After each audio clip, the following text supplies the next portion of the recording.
still says offline. Maybe I should just refresh. Just give it a second. Let me know when to record. Okay, so are we eschewing Audacity altogether this time then? Yeah, just not even using it. Oh, we're not recording. That's right. Nope. We're free falling. Free falling. Free balling. I have my keyboard, so I can actually name stuff now. All right. Let me Thanks for see. Okay. So no luck with that on-screen Oh, and I wear my keyboard. DoD shirt. Crap. Right. I didn't really need to. Okay. Oh well. And let's see if it's working. I have an ad for 5 Hour Energy going right now. Sounds like we're peeing. I should put a note on my shirt. Don't mind this. Don't mind me, just revive me, man. There you go. Don't mind me. Just revive me. Don't Totally me in the dark zone. Ain't nobody watching. Just It's a sad thing. Oh well. I hate when the NPCs spawn behind have you. we even gone live yet? Is it live? It's live, yeah. Okay. Yeah, I saw it. I'm clicking on it Oh, right there we go. Yeah. I did not mention the Division or Dark Zone. Please expunge that from the record. Nobody's the darn thing. now. Well, we know the Division and the Dark Zone exist. Yep. So. Okay. I Yep. was getting sweaty for a second. So we're really omitting Audacity this time then. All right, guys. Well, let me cue up this intro, and we will get it. Wait, hold, keep What? your pants on. We're not doing Audacity this time, right? Not doing Audacity. I'm Right. closing it. Yep. Putting our faith in Twitch and in Wade. Hopefully, it works. Hopefully. Don't flub it up. 60% of the time, it works. It works every time. All right. Well, let's get this rolling, guys. Keep rolling. Yourself the nose. None of that. For God's Oh, sake, yes. watch your You know you language. like it. Mule-horn In Gaming 7th grade. Podcast. You know you like it all the time. It's like Nickelback. Oh, God, stop. You know, I'll give it up to Limp Bizkit before Nickelback, I gotta say. Look at this photograph. Okay, so what are we doing exactly? What's happening? I'm lost. Well, reflection we dance. We're starting a podcast, man. That was I've got the intro. notes. That was the intro. That was the intro, huh? That was the intro. Oh, yeah. joys of live streaming on Twitch. That was a poop trope. What's up, everyone? I am Mulehorn117, and I am the host of the Mulehorn Gaming Podcast. And I got my other cool dogs with me. Dogs. Not getting me to mark, man. Yeah, right. And we have a awesome special guest with us. So first, intros. Let's just start with our special guest, man. David, bro, how you doing today? What's going on, guys? Thanks for having me. Yeah, man. I could throw that off. I'm a little hot already. Out there in Tejas, which already 80. Good. Well, good. We'll get some more info from you in a little bit, but I have to say too, guys, No Pants Podcast. Woo! I'm so glad you clarified that on the Camera angle of please high. No tidbits today. Yeah. Raise him up about nipple high. Right. So Thaddeus, how you doing, bro? Good. It's been a fun week. It's been a good week. And it's been exceptionally good after playing the game we all love. The demo, the alpha of the Division. Oh. I can't talk about it. Yep. Shh. No You talk. mentioned No talk. No there's talk. difference. Right. Don't sue us. Basically, if you think Fallout 4 is addicting, wait till you play the Division. Indy. Yeah. Shh, shh, shh, shh. Yeah. No talkie. No talkie. No, nothing. Dirty Bombs, how you doing, bro? It's been an up and down kind of day, honestly. As you guys know, my kid's been having some sort of a fever for the past couple of days, which has been affecting his appetite and his want to drink fluids. But that apparently broke today as I got home and picked him up and didn't feel any sort of a fever without Tylenol, so that was kind of cool. But alas, as I walked out to my car this morning, I found out I had a completely flat tire. Oh man. So I had to take my car. Yeah. I have no money to get new tires. So Aw. Well, Circuit, bro, how you doing? Man, I almost don't even want to complain after hearing the luck of the dirty over here. Poor Dirty. Man. No, I had my first panic attack in a few months today, actually, man. Today, I got home after picking up my daughter from school, and some delivery guys came up with a completely unwrapped, gigantic box with something that was a present for me for Christmas Oh no. that had been ordered for me, and man, I just didn't know what to do. I was like, oh, do I call her? Do I act like I didn't see it? So I fessed up, and it's already installed, and it was awesome wireless audio system for the living room. Nice. So Nice. this came today. Thank you. Yeah, I right. swear I didn't open it. Right. Well, yeah, I mean, it had a picture of the thing on the side of the box, and I looked at the guy like, man, you're just ruining so much Christmas spirit right now, dude. Anyway, so I've got a frosty one in front of me, and I'm recovering from all that mess. Very nice, man. Yeah. Well, a few announcements, and then I want to introduce Dave or Hey, David. Neil, how you doing, buddy? Dave's fine. Dave's fine. Okay, Dave. Skype is too formal for my taste. There you go. Thaddeus, thank you for asking, bro. No one ever asked me how I'm doing. I'm enjoying this. Just interject, man. You just assume we want to know. We do this every week. God. Yeah. So, quick announcements, guys. Don't forget to rate us or leave any comments on iTunes. That helps us a ton know how we're doing. Don't forget about the donate link on the website. So, if you want to give us some love, show us some love.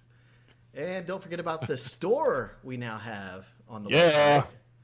And, of course, all of our cool bros at ninjapancake.com and all the other cool podcasts. But anyways, without further ado, I want to bring you Dave. And bro, man, you're a partner with a group called Warfighter Engaged. And you're a co-host of Second Opinion Game. Or is it Games? Games. Games, okay. So, Plural. man, take us back. Take us back to when you're just, a little guy, and, give us your background, how you got into gaming. What got you into it, man?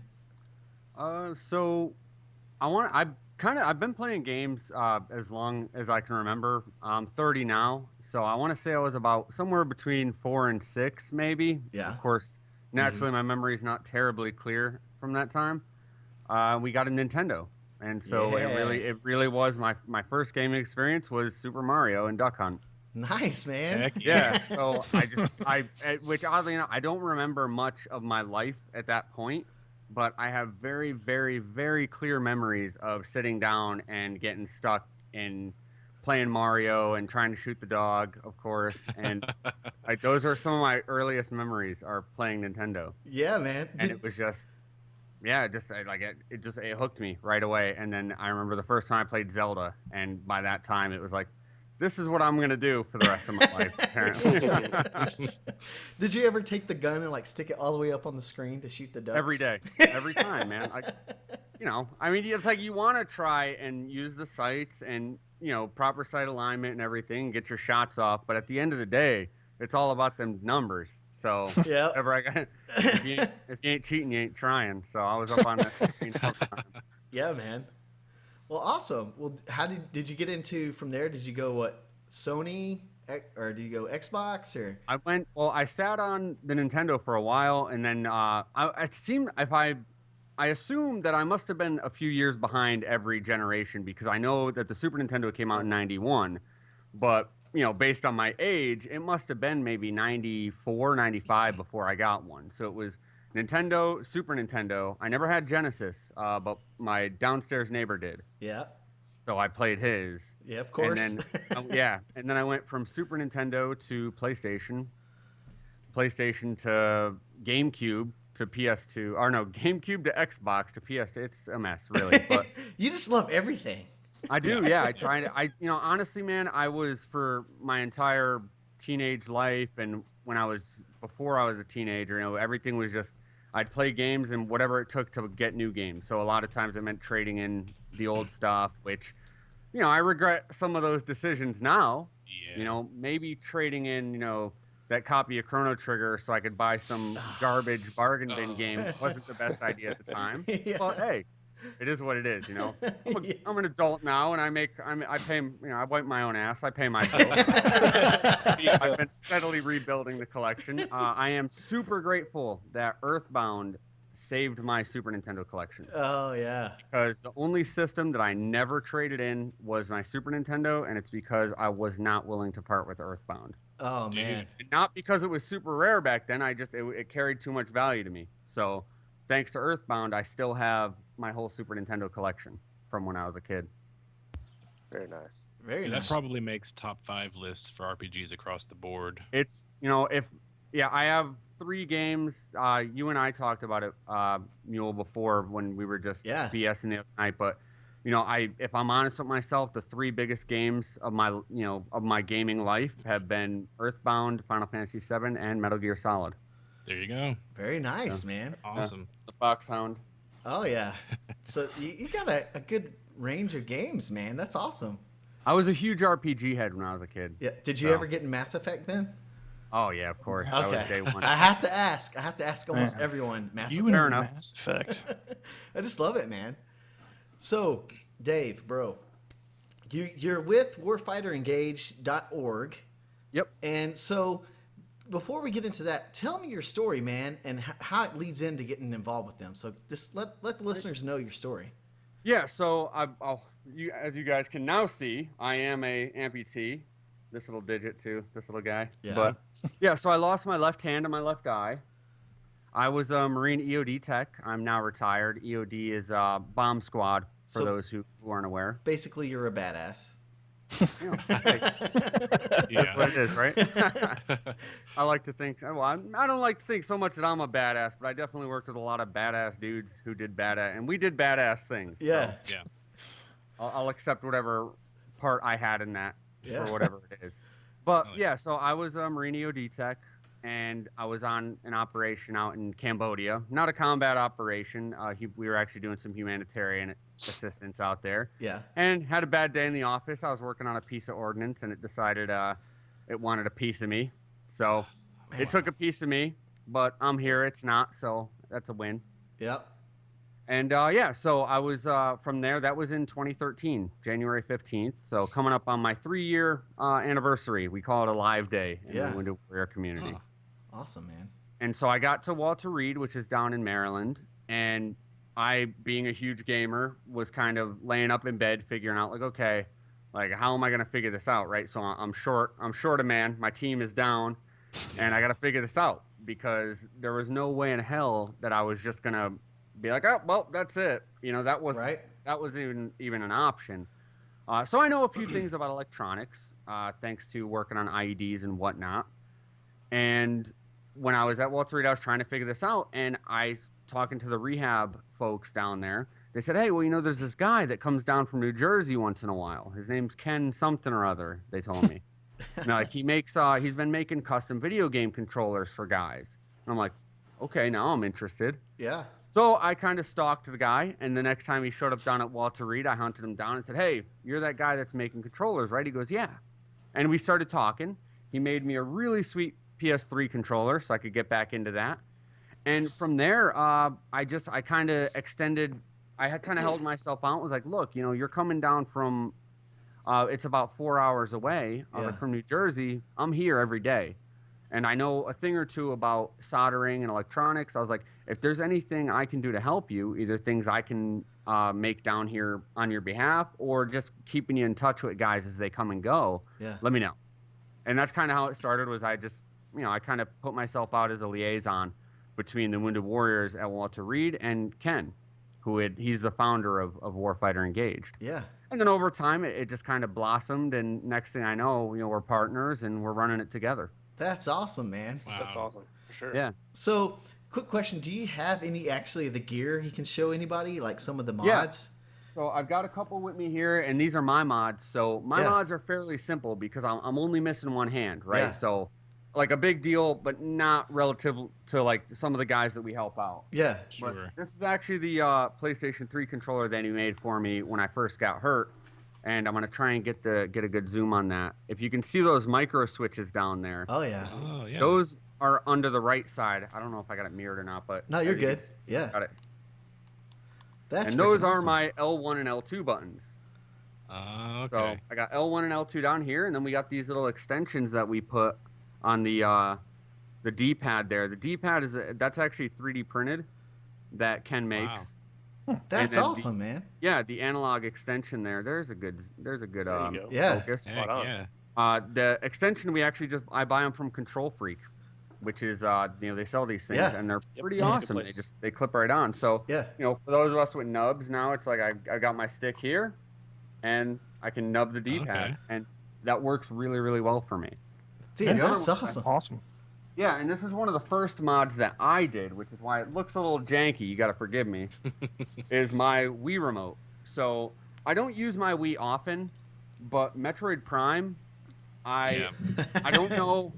I don't know how large like the company I keep is in this one, but I actually hold the first Metroid Prime game on par Oh. or greater than Super Metroid. You Like, need to that's- talk to N64 Josh. I need to hook you up with Yeah. that guy. He So loves I love Metroid. Probably Metroid two Prime. peas in a pod. And the Metroid Prime trilogy for Wii is, it's just the best way to play it. They did a really good job with the, Wiimote controls. Yeah. So I was like, well, I need to be able to play it. But, on the nunchuck here, I got 2 buttons I can't access. So I ran those out to the side of the Wiimote. And again, it's the same thing. Oh. There's my C and Z, and I can still hold the controller comfortably.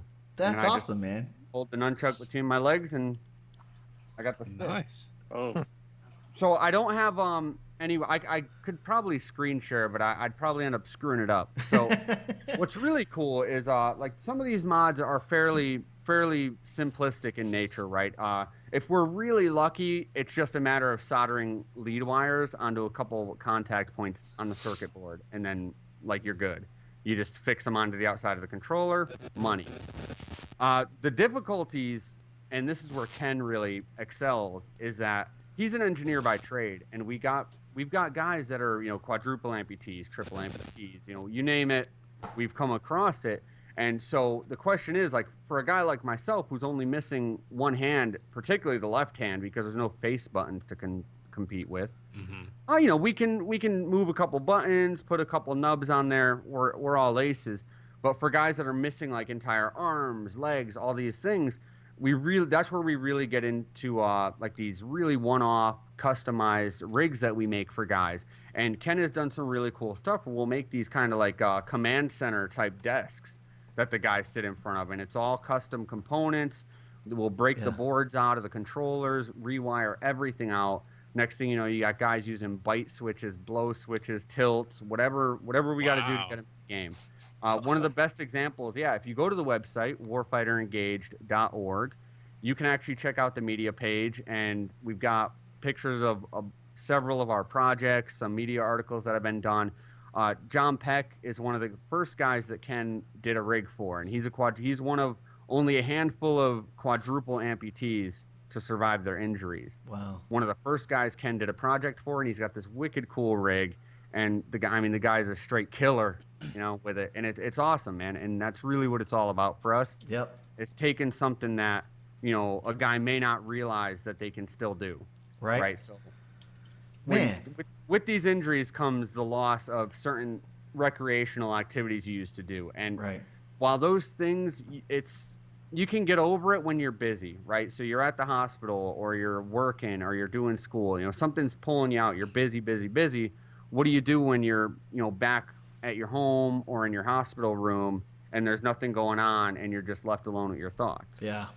And I think, video gaming as a whole, like in as the world sees it, it's getting better, right? It's getting more and more mainstream. Yeah. But it's still kind of got that stigma attached to it, right? And a lot of people still look at video games, unfortunately, just as, a child's hobby. And, I can speak for myself, and I know for a fact friends of mine who've struggled with PTSD, they've struggled with injuries, and video games have this incredible healing effect. Yep. And so, that's something we're trying to bring out for folks that have been gamers and got injured, because there really aren't any organizations that focused in on that. Yeah. At least when Ken started Warfighter. Man, that is spectacular, man. Mm-hmm. Thanks, man. I'm so glad we could get your name out there, help at least any way we can.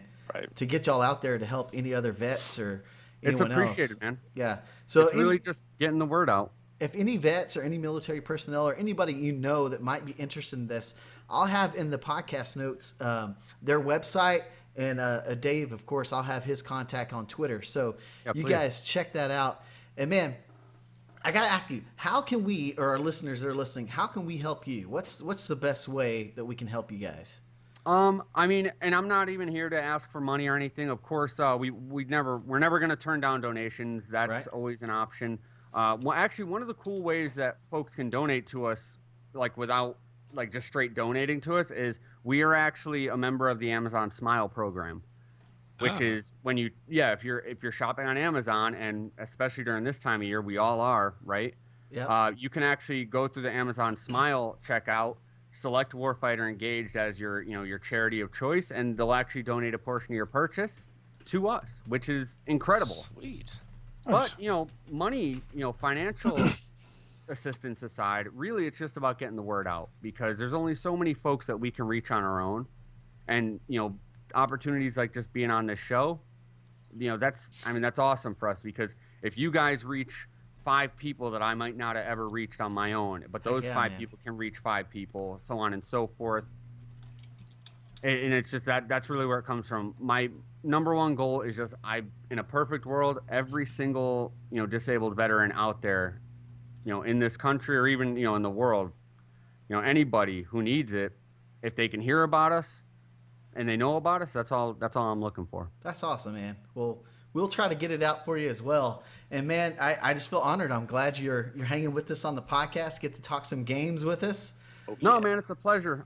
As I've told you before, I tend to be very long-winded, so I will be trying desperately to contain myself. Just jump in, because you're gonna have to.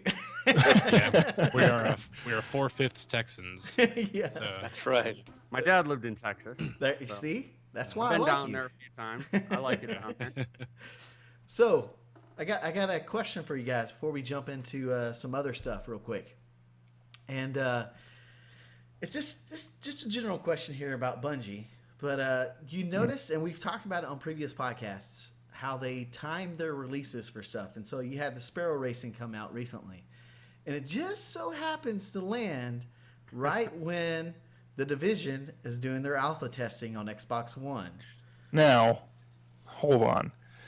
I don't know if that's necessarily planned, because this month was supposed to be for the beta, not the alpha. True, but I'm saying Bungie's plan, because they have basically 3 weeks they blocked off for this. Well, sure, but at the same time, I don't think Ubisoft or Ubisoft Massive, I believe, are the ones who are in particular who are developing the Division. Yeah. And Bungie are in constant communication, be like, hey guys, we're dropping this day, just so you know, so you can try to keep players from playing our alpha and whatnot. Yeah. I don't feel like that's moles.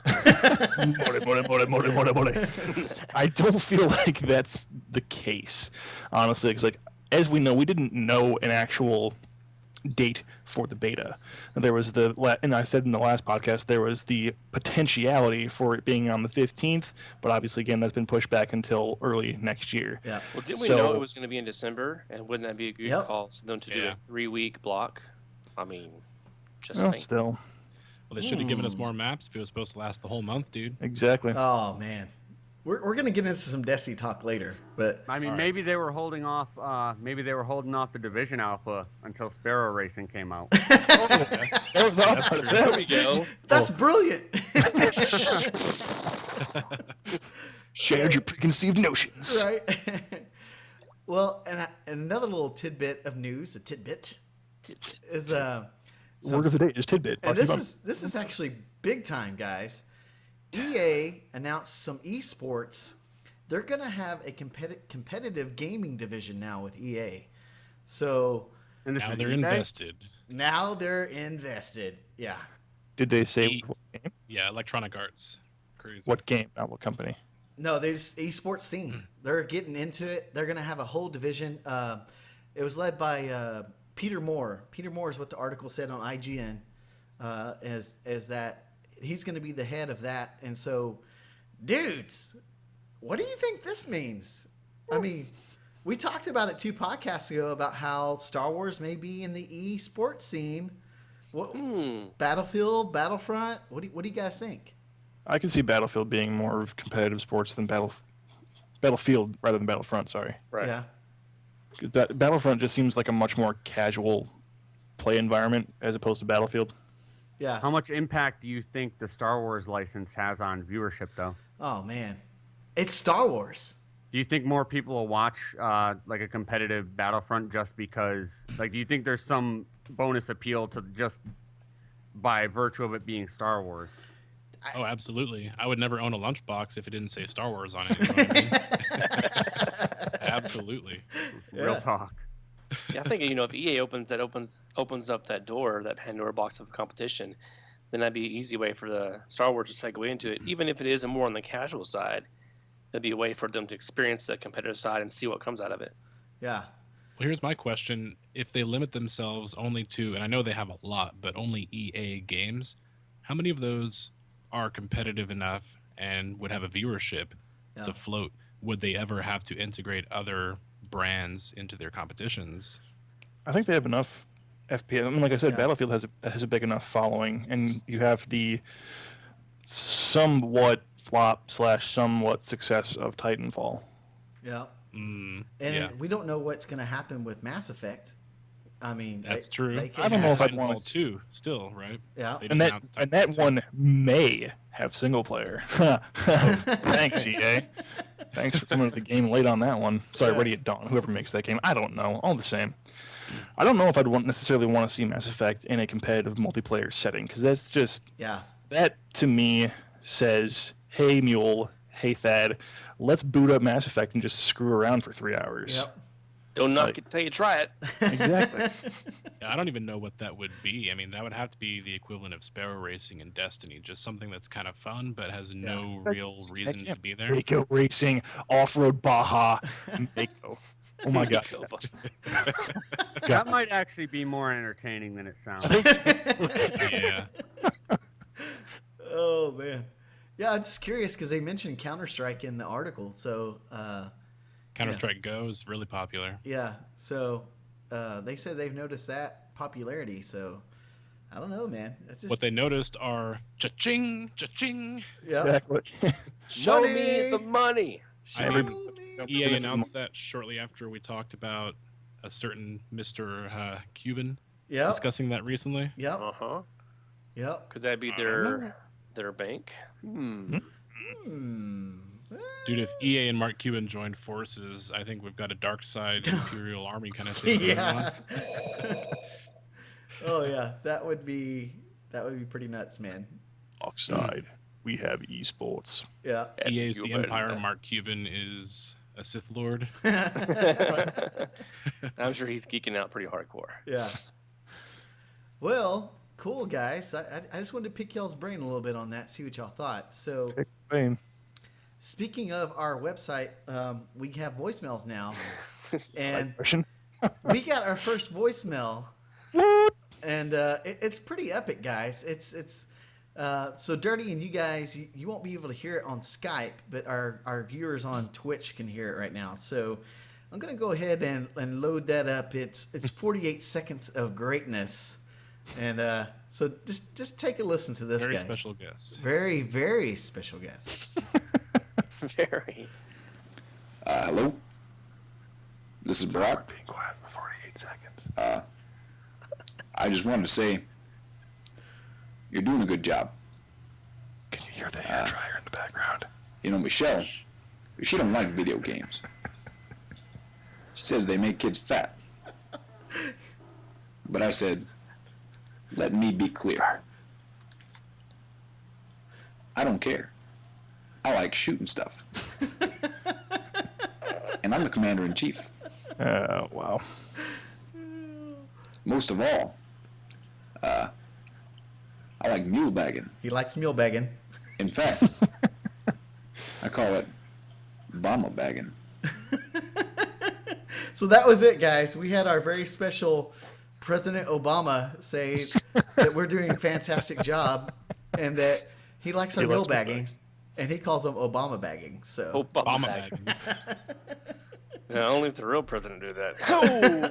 Oh, zing! Yeah. Well, sweet. What game do you guys think the real Barack Obama plays? Oh man. WWE. Crush. Well, do you guys remember when he got The Witcher 2 as a president from the president of, I think it's president in Poland? What? No. I didn't know that. Yeah. Oh, wow.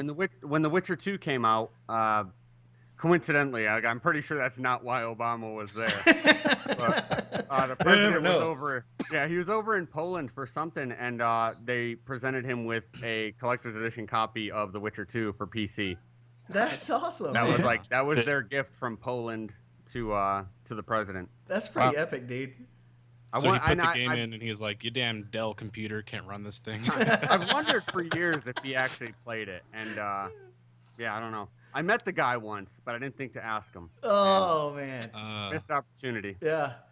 Did you get his gamer tag? Yeah. I know. Obama back. Get that gamer tag, son.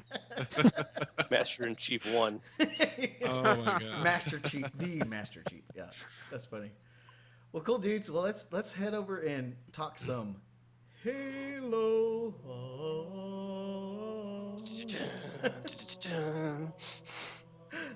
Check out my glutes. Jailbait loots. What? Well, guys, Halo. They had an update. We didn't actually get to talk about it last podcast, so let's talk about it this podcast. And so yeah, they had an update, and it looks like the Forge update is there. So I know Dirty's excited about that. I gotta pull myself away from The Witcher 3 long enough to Forge. Yeah. But we'll see. So did you ever play Halo, Dave? Yes. I mean, I loved Halo for years. I don't have Halo 5 yet, though. I'm gonna get it. It's just a question of when. Bro, it's amazing. It's so smooth. Well, now that they've got Big Team Battle back, like it's getting harder to resist. Yeah, But it's that is Christmas, true. and like the rule in my house is like you don't buy anything for yourself. Yeah, right. Because if I, you know what I'm saying, I don't want to step on my wife's toes, and I don't want her to step on my toes. So we kind of cut spending on ourselves. Right. And it's been, the struggle has been real. So I got a question then. Yeah. You say you go down to Walter Reed. Yeah. How long is that? How long of a drive is that? Well, I live in Connecticut, so for me, it's about 6 hours. Okay. So have you heard of an audio series called Hunt the Truth? Hump the Truth? Hump the Truth. I was trying to elaborate that, or trying to enunciate the best I could. Hunt, like hunt. Okay. Hunt the truth. Deer. Yeah, that makes sense. No, I haven't. I hump. They should have gone with Hump the Truth. Now that that's in my mind. No, I haven't. What is? Maybe I don't know. I don't think I have. Why? What is it? It is like I said, it's an audio series that's supposed to lead up to Jesus. It's an audio series that's supposed to like be the precursor to Halo 5, but it takes part in 2 seasons. One is about a reporter who discovers the skeletons in Oni's closet and whatnot, and he has to basically redeem himself through the giggity. Oh my god. Anyway, season 2 is pretty much following up on season 1. It's fantastic, honestly. If you're looking for something good to listen to on the way down there, I would highly recommend listening to it. Yeah, man. And it actually recently got one of the best podcasts of the year. So it was All right. It's like crazy stuff, man. Like they would drop their podcast, and it's like kind of like a story, like a written story that they. It's an audio drama. Yeah, I think. exactly. Exactly. Perfect. Okay. And man, if you like Halo, you would have it dropped in a day, and like in a few hours, it'd have like 50K people that would listen to it.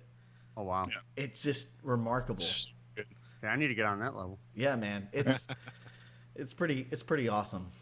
So, Halo, the new update has a buttload of armor, and I actually didn't even have time to look at all of it, but apparently one of those includes the new Mark IV, or the old school first gen Mark IV armor. Ooh. Okay. So you can be like the first gen Master Chief if you want to. So It also has the Spanker rocket launcher. the Spanker. Spanker? Do you not know about this? Have you never looked at the rocket launcher from Halo 3? I'm just laughing at the name, man. It's called a Spanker. It's SPNKR. Maybe it's Spanker Spanker. rocket launcher. Typical Dirty. It works perfectly with Hump the Truth. Oh, It's that or Spunker. And either way, it's fairly Definitely fairly Spanker. rough. Oh man. oh my gosh, man. That's the problem with indiscriminately removing vowels from words. Hump the Truth and Spanker rocket launchers. Well played, original Bungie. Well played. Right? I think Halo 3 was the last one I played. Oh, Been a man. while. Well, you're not missing Been a much while. with Halo 4. Halo 4 Well, I got was... yeah. Well, I've got the Master Chief collection. I don't recall if I got it before, if I met the deadline to get ODST and I think Halo 4. Yeah. I haven't looked. I let a buddy of mine borrow it. like a month or two ago. Yeah. And whenever I get it back, I'll check. Yeah, man. Yeah, you got to check it out. And man, they're saying on the Forge, we've talked about it a little bit before, but over 1,700 plus objects. So they're saying stuff like sound effects, FX, sound emitters, decals, invisible blockers, terrain pieces, lighting objects. Dude, it's pretty much it's like Bungie's. It's gonna be epic. It's like Dirty's heaven. It is. In the event that I ever actually come across free time in my gaming schedule, I will be in Halo Forging. And they also had a holiday rec pack that busted that out. So if you're logging into Halo, log in. You can get that free holiday rec pack. So There's like a special Christmas emblem in there, isn't there? yeah, they had one like for Thanksgiving too. So Yeah. You actually get two emblems, and one is a candy cane, and one is a Santa bearded Spartan helmet. yeah. Oh, awesome. So I want to ask this question for you guys because it pains me to ask because I'm realizing it in myself. But man, you saw a huge influx for Halo 5 when it came out, right? Lots of chatter, and then it's kind of died down, and it pains me because I'm actually one of those that hasn't touched Halo even since Big Team Battle. Yeah. So, See, I didn't even play a big team battle. I played with Morzin I think yesterday or a couple days ago. yeah. After we got thoroughly rage-filled on Sparrow Race, we were like, F this, let's go play Halo instead. So we got our arses handed to us thoroughly because we were super, super rusty. Yeah. But, yeah, it's just... So what do you think, man? Do you think interest has kind of fizzed a little bit with all these other AAA games out? Well, I think it's a combination of possible interest fizzing, but mainly due to because the other titles that are coming out. Like, I was playing Halo 5 until Star Wars Battlefront launched, and then it was all Battlefront because my time is limited when I can play, and that's like the perfect type of game for me just to jump in and jump out easily. Yeah. Then again, Fallout 4 came along and.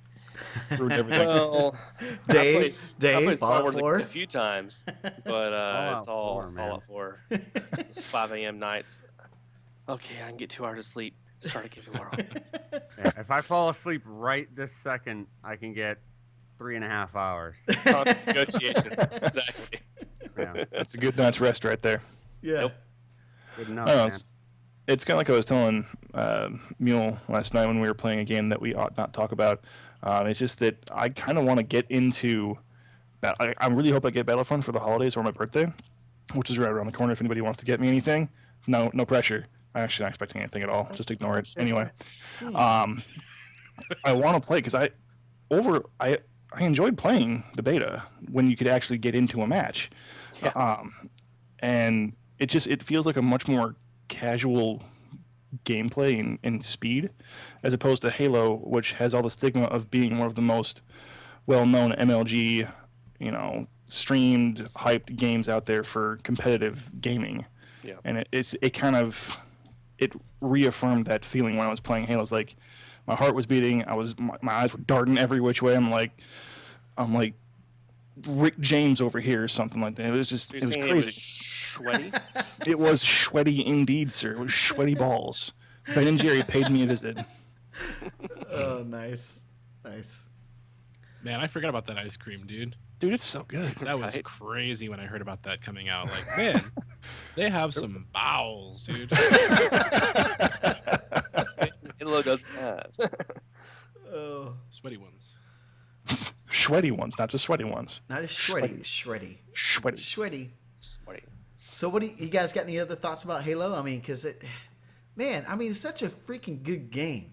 It's just I'm looking much more forward to casual gameplays outside of Warzone because I still don't like Warzone. yeah. I haven't got to play Big Team Battle, but I hear it's supposed to be the bomb diggity. So We're so yeah, white. I know. I can't help it. You know what I think it is, guys? I'm gonna give you a metaphor here. It's kind of like Halo was our rebound from breaking up with Destiny. Oh dang! And we've started seeing Destiny again a little bit. Wow. Little piece on the side there, but the Halo's long gone. She got a deleted face. her number. but she just sent us a text message today. So we'll see what happens. Because I do really want to get in there and check out the Forge, see what all the Cartographer's Gift has to offer. And man, lighting effects, like sound triggers, I'm probably going to make more music videos than actual maps. Totally see that. Yeah. Mulebagging brought to you by Mixmaster Circuit 8. There you go, bro. Oh, yeah. Cool. Well, sweet, man. I have a little bit of Star Wars news, so let's go ahead and chat about Star Wars. Yeah, we can all fanboy out here as we go. We can all Star Wars. I'm concerned I might not actually be able to see because of my flat tire. I don't want to make my dad drive all the way out here to go back to Madison and watch it. Oh my gosh, man. Start Hopefully walking. Uber it. Yeah. How far of a walk is it? Well, it's a half-hour drive, so it'll be at least a 2-hour walk. Oh, That ain't There you bad. go. That's worth it, hours. man. 2 hours for 2 hours? Worth it. perfect. Yeah, you walk for 2 hours, then you wait for 3 or 4 at least. So Yeah. you'll have time to rest. You can hydrate as you wait. So Maybe I'll just ride on a bike. there you go. Just There don't you get hit by any cops like I did. I'll So, stay really patrol. cool. That's stationary, so I don't know. yeah. So Star Wars Jakku, the map is out. The free DLC. Did any of you guys get to play it? Because I played the crap out of it. Yep. Just for a little bit, and it was pretty intense, and it was pretty fun. Yeah. What about you, Dave? Have you got a chance to play any Star No, Wars? 'cause I don't have outside of the beta. I don't have Battlefront yet. Oh my gosh, man! It's been dirtier 2 pages in a Many box. games, man. Like Fallout 4 came out, and that's what I needed. So I got There you go. Fallout 4. yeah. There you go. You- What else do you need? Yeah. Yeah. Right. That's probably the best bang for your buck Yeah, this man. year, Hands down. though, honestly. Hands down. Yeah. Thing was, I know that I wanted Battlefront. Of course I love it, right? Because it's Star Wars. Mhm. So how could you not? And the presentation, the sounds, they did such an incredible job with that. Yep. But I think that the foundation of the game is not remarkable. Yeah. I don't think the moment to moment gameplay is like just forcing me to run out and buy it. Yeah. So it was one of those things where like the beta was fun. I will get the game at some point, but I've really been kind of struggling over what shooter to buy Yeah. right now. And it's kind of like Star Wars Battlefront is Star Wars. Yeah. But then like Call of Duty has that lengthy value to Yep. it where it's like I know that it's full, it's stuffed Yeah. full of crap to unlock in multiplayer. Yeah. And I know that the player base isn't going anywhere. Yeah. Call of Duty is fantastic, man. It's a good game. But And the best way to experience Star Wars to full effect is get a group, and yep. the fun level is exponential. Oh, I have no doubt. No doubt. Shenanigans.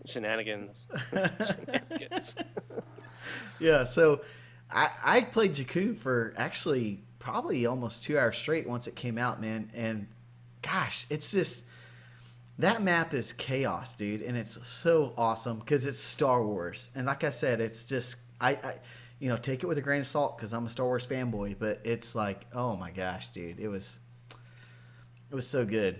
The look and feel, I mean, they nailed it. It is incredible. Yeah. And it's very, very cool when those moments happen in the gameplay, like it just Yeah. Either Yeah. you get chills or your pants fly off.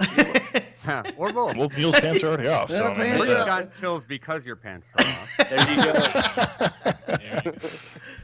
Yeah. Well, I don't know if any of y'all saw this, but Star Wars: The Force Awakens, GameStop, there we go, Hey. had an article out that people are already lining up at the theater in LA for the movie. I don't doubt it. Oh, yeah. That's Yep. freaking insane. Bring your tent, man. Like Yeah. you've got your tickets already. But see, now I guess it's like who gets the first seat, right? Like who Yeah. gets pick of the litter Yeah. on who gets that, mid-center seat. Right. Yeah. That's I want to know what's going on in the lives of people who can afford to stand outside of a theater for a week. Nothing. Unemployment is a hell of a thing. Like I love Star Wars, like it's a child of mine. I love Yeah. Star Wars, but like you're getting into crazy town. Yeah. A week? Like you've got nothing going on in your life, but like, hey, 7 days, homie. You know what it is. We're Like we gotta standing in get a good seat for the show. We gotta go, man. Like, nah, man. Sorry. it's I'll do not- a few hours. That's about all you're getting out of me. And you know It's not nearly as awesome to do as it is to tell the story about. Yeah, You in know. about 10 years, once you've gotten your dignity back. Right. And then you get to deal with the awkward stares of like, you did that? What? Well, dude. Why did you do I was that? thinking like the story of like Detroit Rock City, where the kids are trying to get to the Kiss concert for an entire movie. That's all they're doing is trying to get these Kiss Oh, tickets to yeah. go to a concert. Yeah. Right? Yeah. There's no way this is that exciting because you're just There's sitting a in a journey tent. there, though. There's a journey Right, and an right. objective. Like the battle is already won. Like they've got tickets. Like they're gonna get Yeah. in. Period. It requires nothing more than just like showing up by 7:00 next Thursday. Yeah. Well, that's Now the they thing. I have mean, it. maybe they have to get to the front of the line. What are the odds that that line's going to be gigantic and just a cluster? And even if they course. have tickets, they're gonna sell those tickets to someone else who gets there sooner. Yeah. And So mean, I look, kind of get like, it. You want to Or- show up a day or two prior, like I can wrap my head around it. Like I'm not gonna do it, Oh, but I yeah, can yeah. wrap my head around that. Yeah. You show up a week prior. Are you telling Right. me that you can make a compelling argument like that won't be immediately shut down by any like rational human being? Well, No, Please, no, all you it's not- can it's not do, logic. tent, sleeping bag, in a bucket. Oh man. It is not logic. set up that's shop fueling next this to the fire, bushes. dude. I don't know. Crazy, man. You know, Crazy. no one's even thinking about if you're the dude that goes in and has to sit next to a guy that's some sweaty old dude that's been sitting in Oh. line Right? for 7 days, and you have to smell their bo. And here's the Even other thing. It's worse. like, It's probably What are some you- 25-year-old with Birkenstocks. Oh man, Wants to talk What- about his craft beer. right? dude's Players. just smelling like Starbucks and craft. Oh, What are those the people macchiato camping is out in their getting cold. cute Coldplay. with their camping gear? I mean, Leave it, I guess. I don't know. Yeah. Temporary. Yeah. Dude's got a rucksack going into the movie. Like, "Ah, good thing I bought 2 tickets. Awesome the aisle. That's what's happening. You know, they bought an extra ticket, so somebody's not going to get to go because some hipster needed a seat for his, rucksack. For all his gear. Right? Man, these are Star Wars fans. This is the only time that guy's using that camping gear. He wants to think about indoor, not be there. You know what I mean? Yeah. Yeah. I don't know. You know what? It's easy to generalize, but I mean, it's Star Wars. They come in all shapes Yeah. and sizes. That's true, That man. is true. That's what That You is get true. some like hard dudes like you just never think that they would geek out about anything, right? But then like Star Wars comes around and they're like they just melt. Star Wars. Dude, that's a really good point because I feel like, I mean, obviously I wasn't around when Star Wars came out, but I was shortly after. I didn't Bill get the was. impression that Star Wars gave that nerd vibe. I feel like it was sort of, it rocked everybody's world, you know? Yeah. Yeah. It was intense for everybody. Like space, that's not nerdy. Everybody, you look up and you see that. You know, that's real for everybody, and it's huge and expansive and mysterious, and we want to see what goes on out there. So I think that's why it had a huge impact. And yeah, there's kind of a stigma that goes with Star Wars fans, and Star Trek came along. and you got more- Sci-fi fans in general. yeah, Yep. yeah, and Star Wars often gets lumped into that whole sci-fi train where people think that you're a huge geek, man. But And it's don't weird, yeah, because it was there was always like a line, at least where I grew up, where like Star Wars was kind of acceptable. Like you'd still I still got made fun of, right? But it was like if you were a fan of Star Trek when I was a kid, like your Oh, man. life was over. Circuit. yeah, Like I liked Star Trek, but I kept that close to my chest. Could you speak People Star Klingon? Trek, we don't To talk about yourself, Star Trek. man. I remember having a conversation with a kid in like 8th grade. He was into I think it was Star Trek Enterprise at the time. Janeway, he thought she was hot, and we were talking about Wars versus Trek. Classic argument. Man, I've grown up and I enjoy Star Trek and Star Wars now thoroughly. But back then I just didn't get into Star Trek. My parents were Star Wars fools, and Yeah. he was like, well, why don't you like Star Trek? Like, why? He just did not understand. And when I look back at it now, it's because it wasn't as cool. It's true. not that it didn't earn my attention or deserve it. Yeah. Yeah. Well, I mean, Trek was always like the thinking man's sci-fi, and then Totally.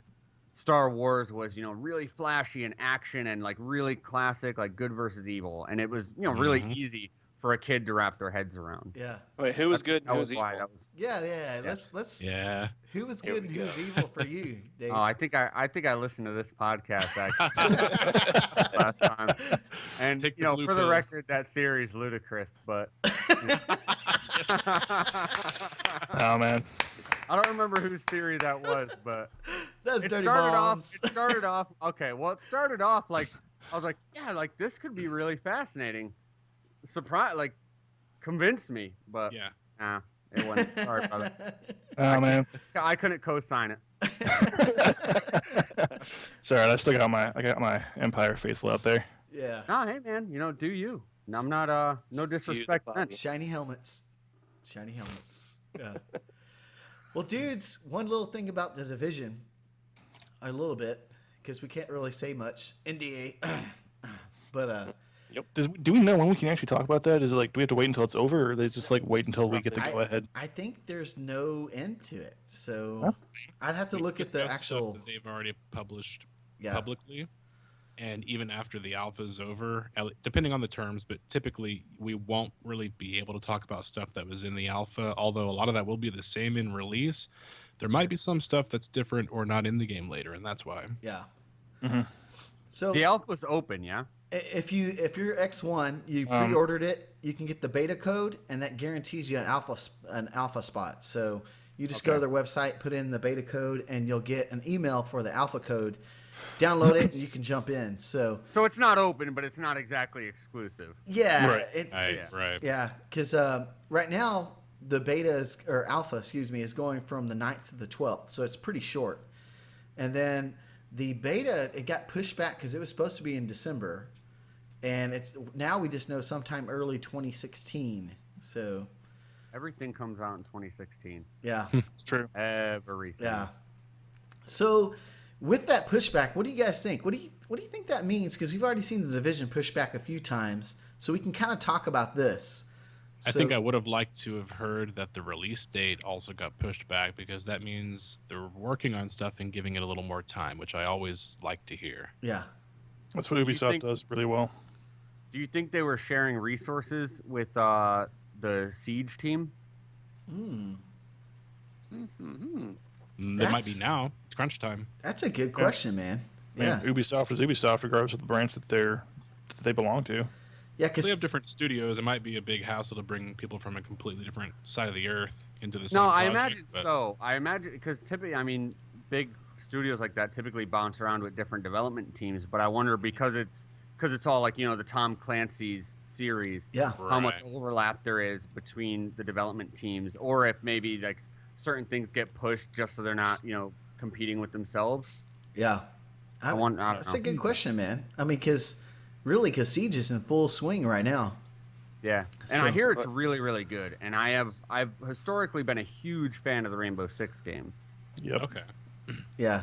I've been hearing talk that's too. the other one competing right now. You got freaking Black Ops 3, Battlefront, freaking people are still hard in on Destiny. You got Halo, and then you got Siege. Yeah. Easy. Yep. It's and I recently discovered Wicker 3, so I don't know Witcher how. 3. Witcher. There you go. Witcher, not Wicker. Nick Cage is Wicker not is the Geralt of bootleg. Rivia. That's the bootleg version right there. Yeah. I was just thinking a lot of those games just talked about are all from EA, and I know they're not all from the same studio. EA published them all, but at what point do you think that almost becomes like a Monopoly sort of situation? I don't know, man.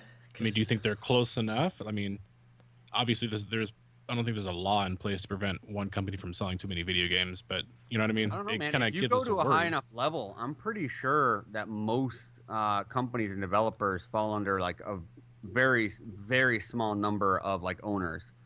Yeah. Like, I'm pretty Right, sure if you that's follow it to like the highest levels, there's only like 2 or 3 companies that really run everything within the video game landscape.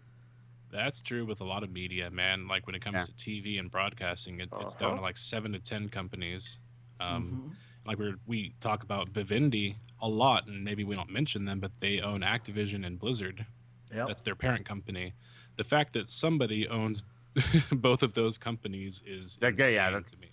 Imagine the money rolling in. It's just that's that ridiculous. Scrooge McDuck money, man.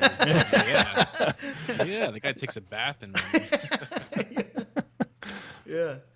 So what do you Question: guys... How hard do you think it is to dive into a pool of coins? 'Cause I don't know, it was pretty difficult for Peter Griffin, I'm sure that results in like some degree of death. right? Some degree of death. like I said. I'm pretty sure they covered that in Family Guy. They did. That was pretty. Oh yeah, you are right. Question answered.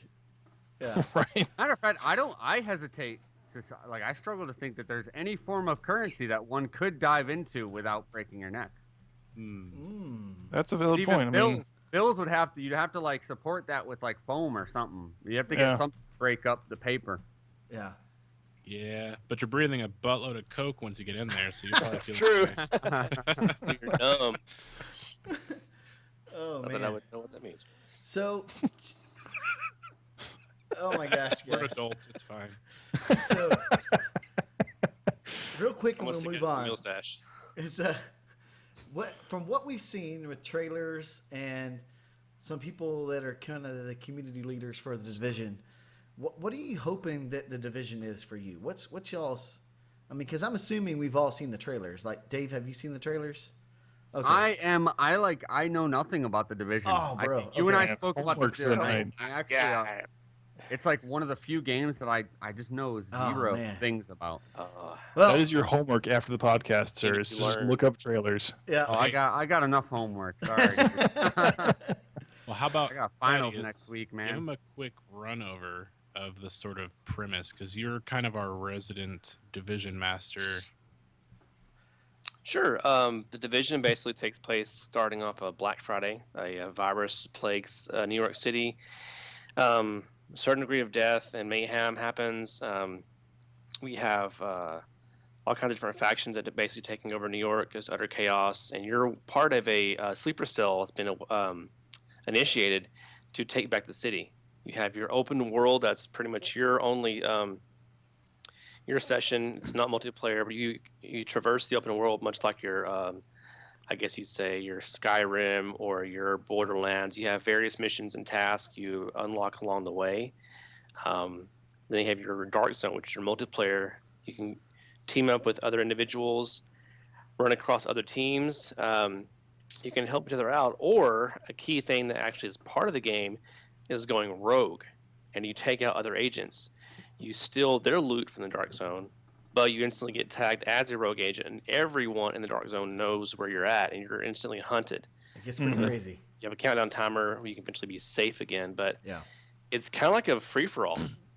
Yeah. And it's a party it's of 4, right? Yeah, party of 4. Yeah, the party of 4. And it's an RPG. You have your experience points to build up to unlock various skills and abilities. Kind of have your holy trinity of your team, your healer, your DPS, your tank, but it's very diversified, so you don't have to stick to any particular skill set. You can change it anytime on the fly. It's a third-person shooter, very tactical, very realistic. Not your Destiny or your advanced gear like Call of Duty. It's very realistic, like set in the very almost the current, I guess, setting with the current military technology we have now these days. That's not publicly accessed, but we know it's out there. And the lighting, the sound, the interactions, Amazing. weather. Yeah, it's during the real heavy winter, so everything's icy, snowy. And just to cover our asses, that's not from the alpha. That's just from stuff that we've seen on the internet. Right. Yeah, nothing I said is an NDA violation. Yeah, by the that's way. all already That been was a out there. great job, T, by the way. Yeah. On Wow. tiptoeing around that. Good job, man. Thank you. Yeah. It's his speciality. Tiptoeing. Yeah. I don't know. I'm not really sure where I'm going with that. I don't either, but I'll take it. So what are y'all hoping? Back to the question. What are y'all hoping it'll be for you? I don't even know what you mean by that, truthfully. Like what? I'm looking for a new want? pastime. Yeah. Yeah. I guess I'm looking for something that can very easily hold my attention and say, oh, hey, maybe I'm going to go ahead and do a new Witcher playthrough. Well, now I feel like playing the Division, but I can easily find that balance where I want to go in between both of them. Yeah. But it still draws me back in without being repetitive and redundant and a grind fest. Yeah. Bungie. How far along Destiny. into the I'm not going Witcher to cover are it you? up. Oh, hell. I just got level 20 tonight, actually. Okay. So you I'm having fun with about... I freaking love it. It's I'm good, just man. I'm just trying to wrap up random side quests and whatnot that I have in Novigrad before I go on to the final town. Before I go on to the final You'll be town. doing that for another 30 hours. There's still stuff that's like, ooh, it's like pinkish in my quest list, but Yeah. no, now it's red. But yeah, probably should not do that. Yeah. But in my attempts to find a certain Witcher set of armor, I'm like, well, it's got to be around here somewhere. Let's just go ahead and run around, the question marks, see what's going on. Lo and behold, I find myself getting into stuff that I probably shouldn't. Contracts that I have that I'm not high level enough for yet. Where it's like, oh, here's this giant wyvern. Oh, hey, you have a skull by your name. I'm gonna die. Great. I have Ugh. I've cheated death a few times trying to get to Witcher gear. Yeah. That game is so good. And, It really is. It's cool, man. Enjoy it. You're in There's for a hell of a so ride. much I want to say right now to you, but I can't because of Yeah. the NDA. One thing I will mention, though, I did mention earlier, is speaking of side quests, it does have side quests for days. And in the open world, you can team up with other individuals, not just in the PvP Dark Zone area. So you can basically co-op up to 4 people the entire game, as far as we know. Yep. And also, every player's world is unique to that player. Yeah. So, like, if So I'm is in it like procedurally generated, or is it like kind of somewhat randomly generated, like the way like Yep. Diablo is? yeah, The Okay. loot, yeah. Yeah. Very cool. Well, dudes, let's trudge ahead and Shredge. Is that a word? talk. Before we break NDAs. Yeah. Talk some. Don't sue us, Destiny. Joff. Love you. So, guys, Destiny. What about it? SRL, Sparrow Racing League. Nobody cares. Except for the fanboys. And you can find Dirty. So, All just, negative comments towards that go to Dirty Bombs. yeah, true. I'll go to Dirty. Yeah. I don't care. A few Honestly- things. Go ahead, man. I was gonna say, honestly, like with Sparrow Racing, it's fun, but it's duct tape. It's not gonna fix the game. The game still is not anywhere near what I feel as though it should be, and it does not hold my attention. Hence why I'm very happy with the alpha. And for those who don't know, also Elder Scrolls Online is going to be free to play until the 14th. So Nice. I very well might be downloading that after I uninstall the alpha after that's over, because So, my space is limited.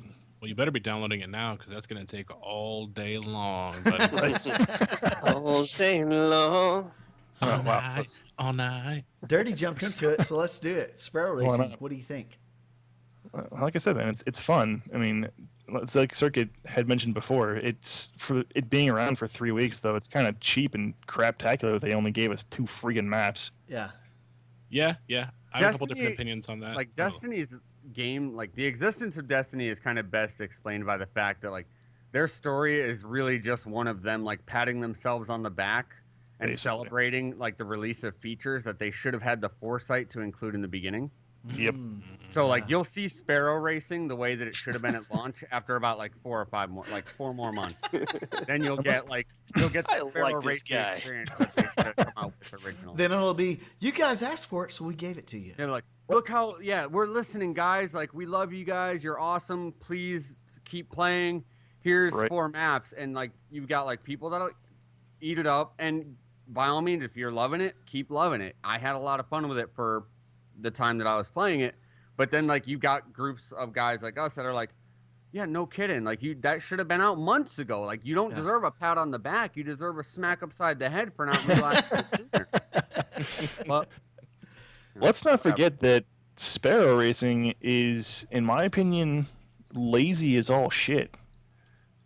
People have been unofficially Sparrow Racing since people found out about Since launch. Sparrows. yeah. And this is just their attempt to cash in on something that already exists. Oh yeah, Which yeah. I Go think to is the go to the real ridiculous. money vendor. Yeah. Yeah. You know. Yeah, it wasn't even that casual. There was an actual Sparrow Racing League. I think Yep. they had the same name and everything, and these Yep. guys were blasting it on Twitter. They had a website. They set up more or They've less been on several unofficial podcasts Sparrow as well. races. Yeah. Yeah. They basically would have people say, okay, here's point A, here's point B, race it, film it, send it in. We'll time everybody and we'll declare a winner. And Bungie, when this game came out, they said, we're going to listen to you and we want to find out what, they said players, but they meant customers want, and then we'll give it to you. But I didn't think it meant reading the forums and finding out we all wanted the friggin' Carlton dance from the Fresh Prince of and then Bel-Air. spending months of time figuring out how to deliver it to us in a less than spectacular fashion. Yeah. How to All sell while it gouging to our us. pockets. And then Sparrow Racing ripped right from the hands of their babes. You know what I Yep. mean? Yeah. And Like, honestly, if they didn't, sorry, I'm just gonna say, like, if they did not contact the people who did that originally, if I was one of them, I would be flipping irate. Yeah, because you have to pay A little money for bit. the sparrows and things like that as well. So, Yeah. you know, They're just skins though, right? Like they're just cosmetic. it's all cosmetic. But Yeah. I At mean, least like I can respect that because they're gonna pull in their money. yeah, But at least it's not like, oh, do you want to win? You know, at least it's not a pay to win. Like, here, buy this faster Sparrow, or wait 30 years of in-game time to get it as a drop. yeah. 29 years. 29.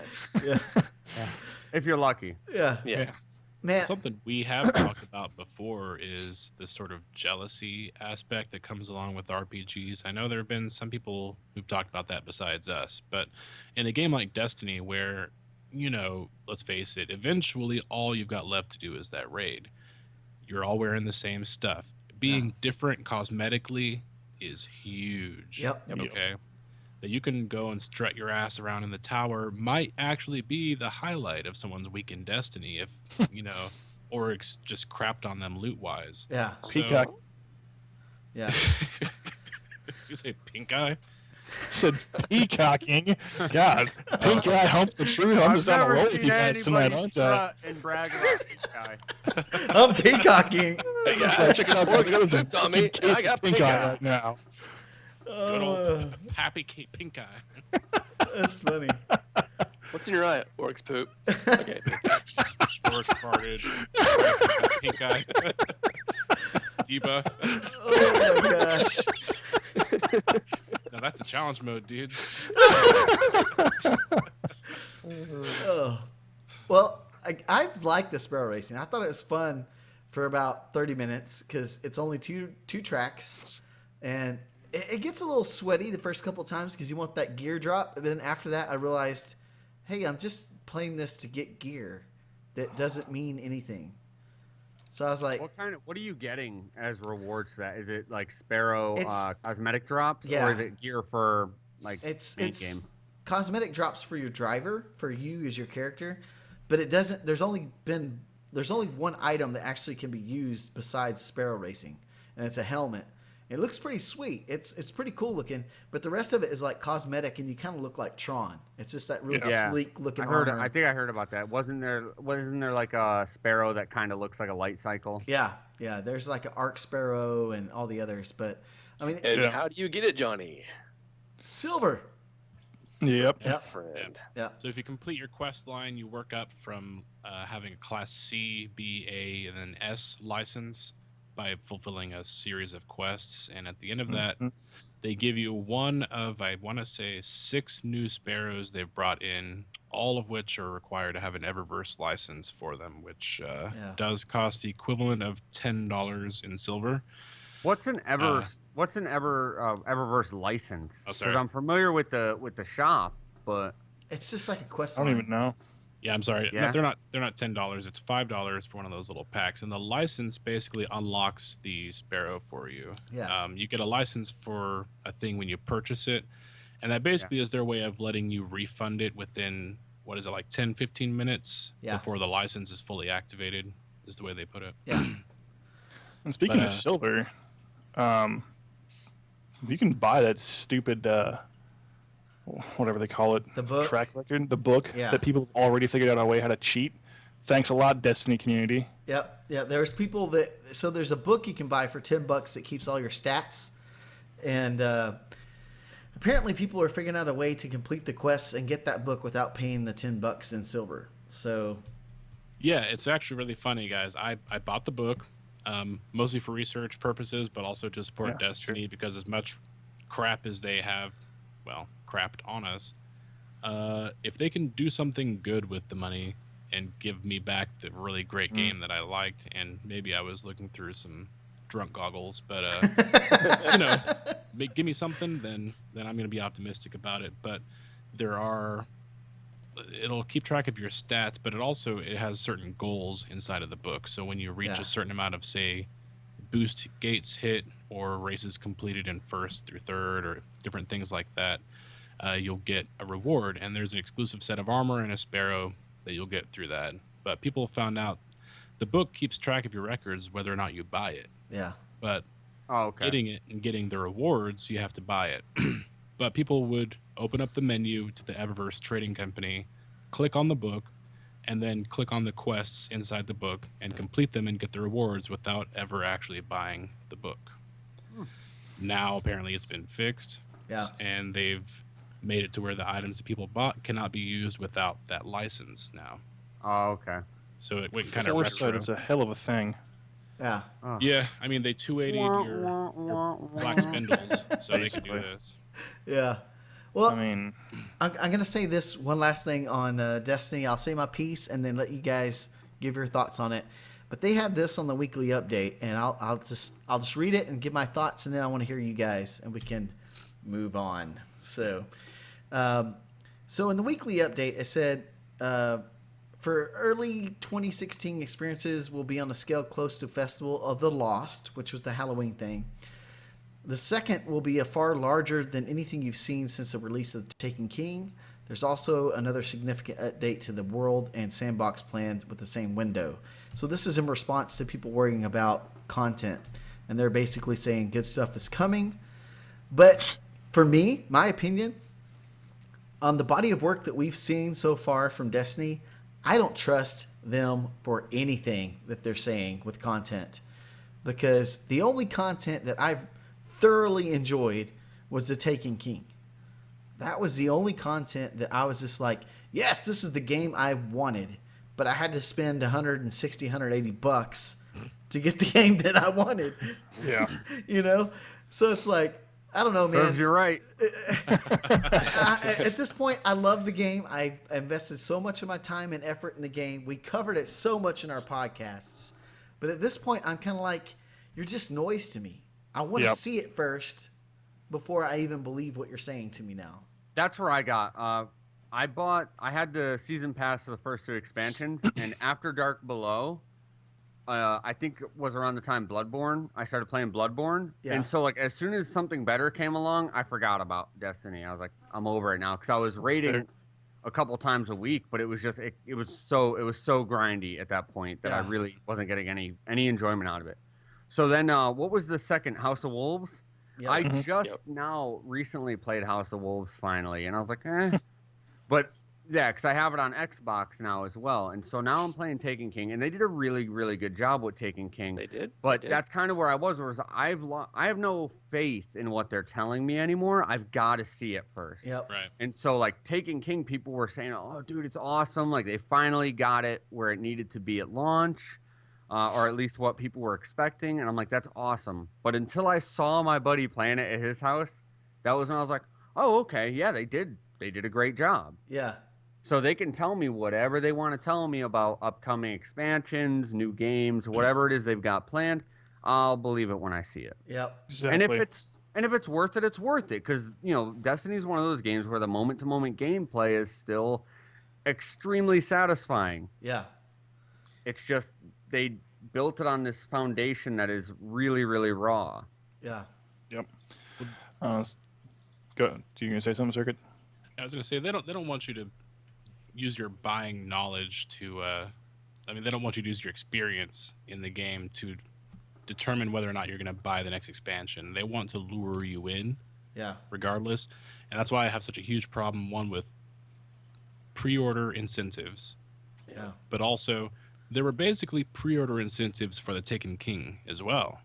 Yeah. Now you were encouraged to have gotten all the DLCs under your belt and to play the Taken King by a certain date, and you would get something, right? That you had to buy all this stuff by a certain time. They force it on you, and it's like, I even knew better. I knew better, and I still got it ahead of time. Now, why do I keep doing that to myself? Well, the though? worst problem is the only people that practices like that hurt are their most loyal fans. Like that's Yeah. that's the only thing it does. Like all those programs do is hurt their loyal fans because newcomers are going to get deals. They don't care about the extra crap. If they're, the only people who care about those types of things are the people who've already been paying every time. Yeah. So Yeah. those are the last people you should want to screw over. Yep. But then Right. again, it's a business, and you target the people who are most likely to pay you. Yep. Right? Yeah, It's that is true. really crappy. And so, like, I get it, but Yeah. it's, we should expect more than that. We should expect to be treated with more respect than that. Yeah. We're just easy victims because we need it now. We need it sooner. Oh, yeah, we need we're to be the one to marks, tell man. all of our friends about Yeah, it. We marks. need to be the ones who have a podcast and talk about it before anybody else, et cetera, et cetera. We got to be on the ball, on the bandwagon. Yep. And we get turned into a victim a little more often than we ought to, I think. Yep. Yeah. But Yeah. A few comments on that. You know how you said it's definitely a business, and a lot of fans, especially hardcore fans, they still don't see it that way. And like N64 Josh mentioned on one of his podcasts, yeah, it's definitely a business. They're in to make money. They do listen for the most part on a lot of stuff in general, but if you think it's just about they're doing just for the players, no, you're wrong. They're definitely in to make money, and that's why a lot of these little fans, especially in social media, you're seeing are like starting to scratch their heads, Yeah. starting to say, WTF, what's going on? Why can't you fix this, or why this, why that? Some of the most vocal people are starting to get verbally and openly upset about it, or at least questioning it. And those are the people that, no, they're not paid, but they're the most loyal fans and the biggest mouthpieces for this company. Yeah. I think it's been a mistake. No, the company shouldn't cater 100% to those set of most vocal people, but they should be taking hints a long time ago.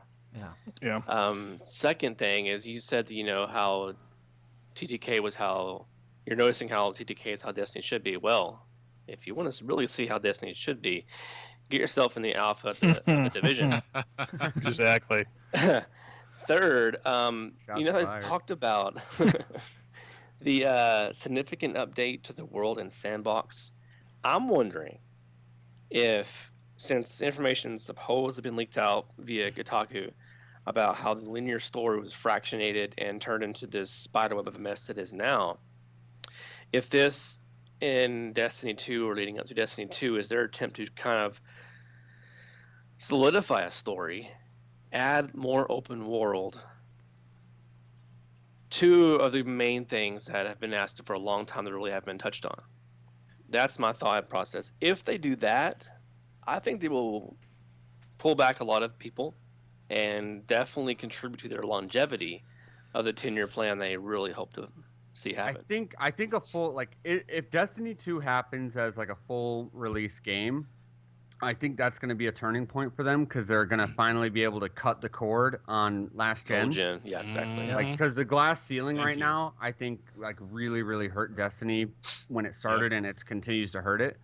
So if they've got their ears open and they're listening to they're truly listening to feedback, and they're applying a little bit of foresight and critical thinking skills, once they can get away from the glass ceiling of 360 and PS3, I think like the next full release Destiny game could be really, really incredible.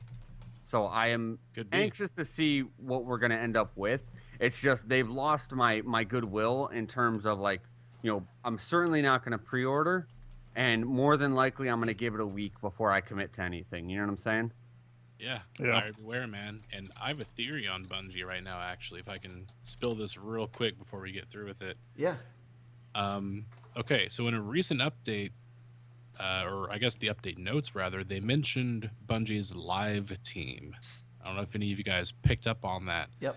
If your bloodhound nose started sniffing, but I think that right now there's a live team maintaining the game that we are playing. That's different from the team that developed and develops Destiny.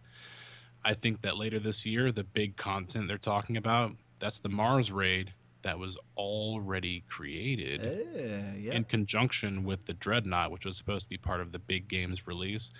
Yep. And I'm not saying it was just sitting there collecting dust, completely polished and ready to go.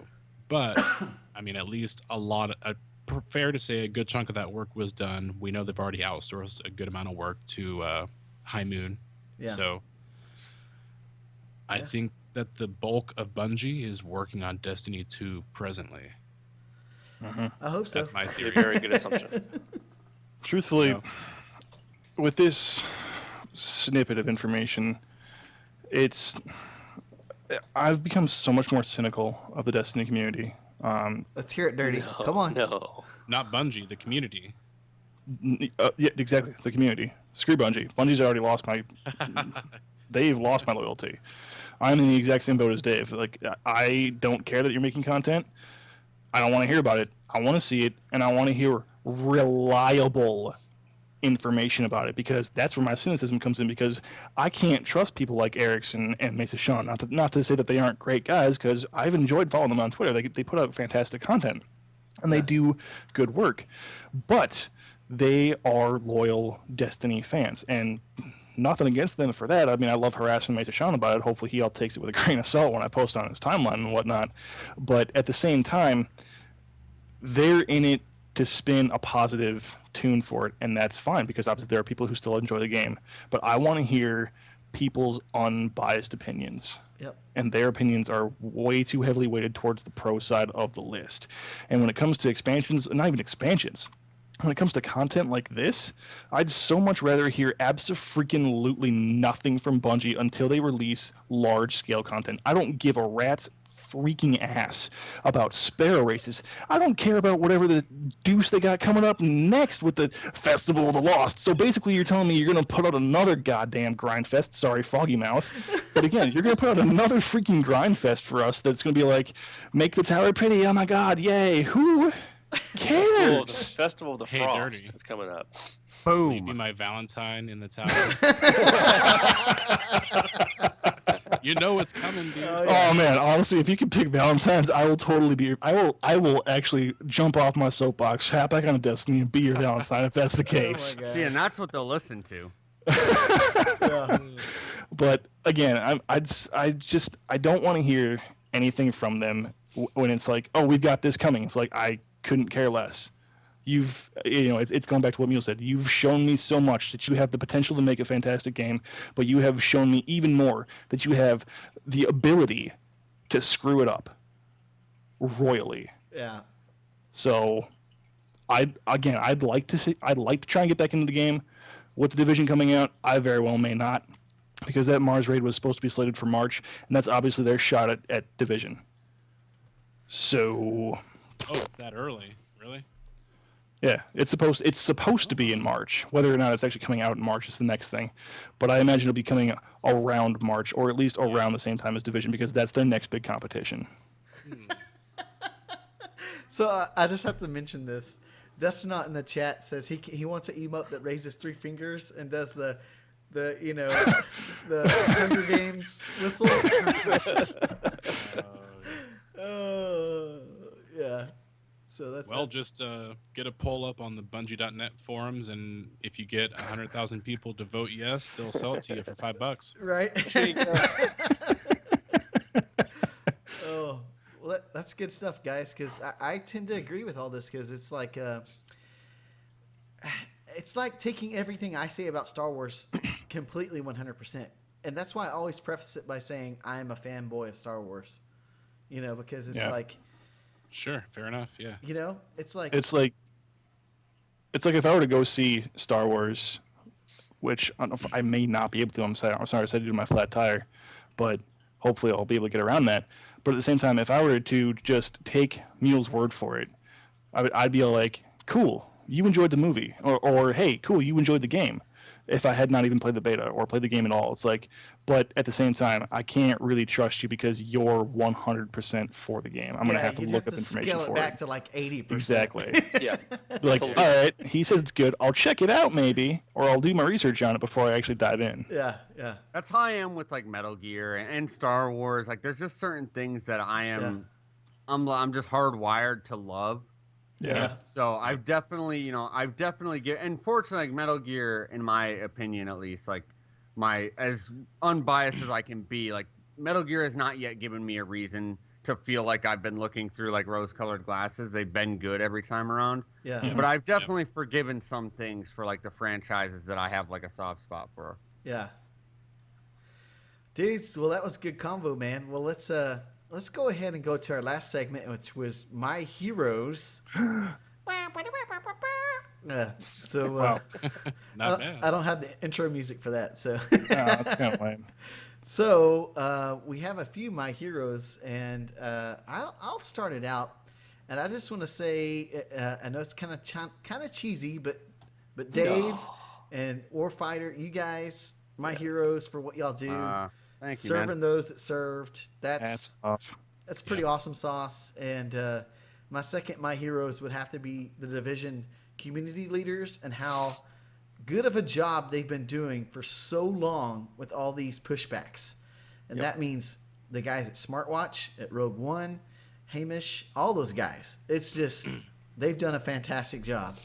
And That's the other thing I love about Ubisoft in general is that they will push their stuff back regardless of how highly anticipated it is, just so they can actually produce a high quality game. yeah. Not all the time. Well, most of the time. Not all the Well, time. All right. Assassin's Creed. Assassin's Creed Unity is not that old. Assassin's Creed. Oh yeah, Unity. Yeah. 9 times out of 10, The they rut will in the push litter. back. Shh. But they did, in their defense, they did make up for it with free content. Yeah. Yeah. Yeah, but against their defense, they also came up with Uplay. Yeah, that's true. Good balance. Bring in I'm balance not to the saying force. one way or the other, but I don't know. It's it could definitely be worse. Yeah. Ubisoft is to me what Star Wars is for Mule. So Yeah. So, Fair. Dirty, don't you have yeah. a few? I have 2 of them, and they're both here with us. Yay! One of them, quote unquote, is responsible for ruining Christmas. You Grinch. Wait for it. There it is. So, much like Thaddeus, I'm rocking my Turtle Beach headset, and I tried the earbuds circuit. I really did, but it's just super uncomfortable, and I can't keep it up. So I'm still with my headset. You got small ears. But taking the opportunity of not really slowing down with the podcast, I figured I'd throw in a quality microphone for my wish list for Christmas. And lo and behold, my parents already got me one. But here's Mulehorn 117 showing me a picture of, what did he buy me? A Blue Yeti microphone. That should be arriving sometime next week. Yeah. So Oh, snap. that's pretty dope. Yeah. Mine, And Couldn't Yeah. do party shipping. Gotta take care of the bros, man. so my fiance says that you're responsible for ruining Christmas, which it's whatever. Just have her my- buy you a mixing board, and you can plug in both mics and get one real close, one far away, get a real deep, round sound in your voice. There you go. Right.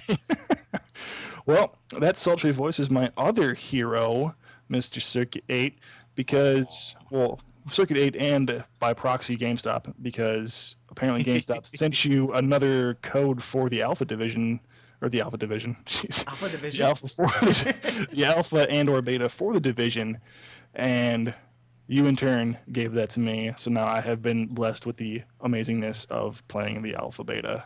Alpha. Heck I can't yeah, talk buddy. at all. Alpha, The Division beta, Alpha, Alpha, beta, and the beta. Beta. There we go. DZ, the darkness. Roger, zone. Roger. What's your Victor? Roger. Well, cool, guys. I think that about wraps it up then. And Dave, one more time, man. Tell us where we can find you on Twitter, and of course, the partners you represent. yeah, man. So you can find me at RoboCrouse, RoboCrouse. It's a nod to my cyborg nature when I'm wearing my prosthetics. I am, again, partners at Warfighter Engaged. We make custom adaptive equipment for disabled vets. You can find us on Facebook, Warfighter Engaged. The website's warfighterengaged.org.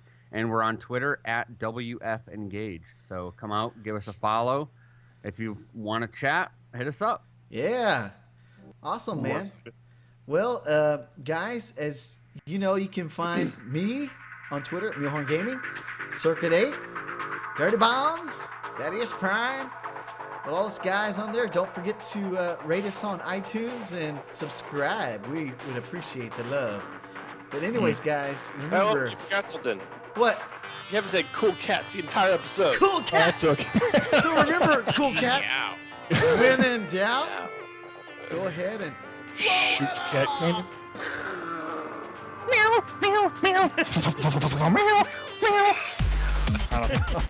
There you go. Keep going, buddy. Who? One of y'all needs to get a soundboard for Christmas. I know, right?